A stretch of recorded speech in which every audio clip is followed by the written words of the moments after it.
Hey, it's Mark from Mobile Diesel. I'm working on this garbage truck here in, what town is this?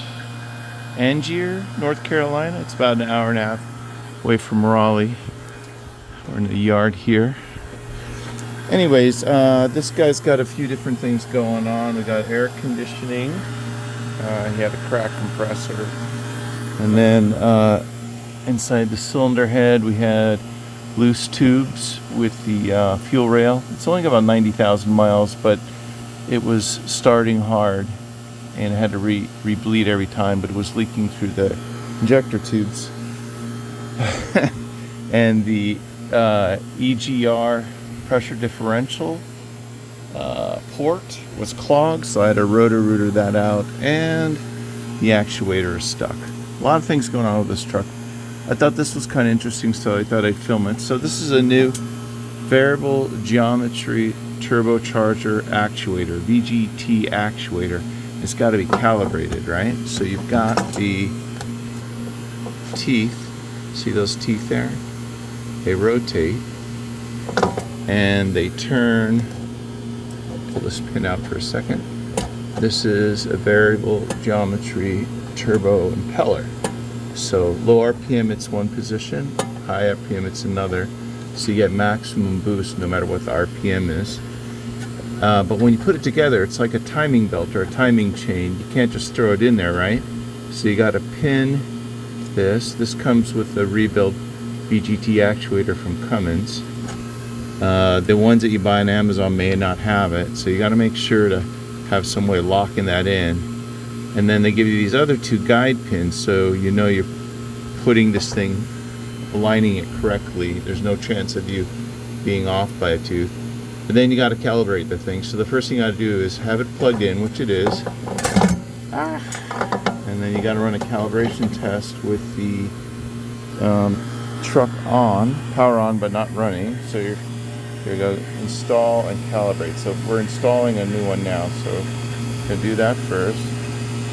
It says it must be removed from the turbocharger, which it is. Plugged in, okay. And then we're going to start the test, or start the calibration. Oh, it happened so fast. I heard it click. I wanted to show you. I wanted to show you the teeth moving, but it went click. So there we go. So next, I'm going to install this guy. And then I'm going to run the second part of the test. So actuator installation completed successfully. The VGT actuator can now be physically installed on the turbocharger. It should put a note with the pins and the VGT aligned so you don't fuck anything up, but it doesn't say that, but I'm saying it. And then we're going to do the calibrate afterwards. I'm going to stop the film now. So I thought what was really interesting too, since we're at it, for those of you that are interested in air conditioning, so there's this little dance with the vacuum, right? So it had a cracked compressor for the longest of time. Power just happened to go off when I'm filming. So it's a little dance where it'll go deep into vacuum and then it'll spring back. And what that spring back is, here, watch, it's going to pop back. See how it goes higher, gains a little momentum, and then it starts going backwards, and just about now it's going to start going backwards. And what's happening, it's going to a deeper vacuum, and then another water molecule pops like a popcorn kernel, and it'll go pop, and then it'll spring back into 700 real quick, and then go a little bit more and pop more water. It'll go about 750. So it's been doing this for about an hour. You got to keep going.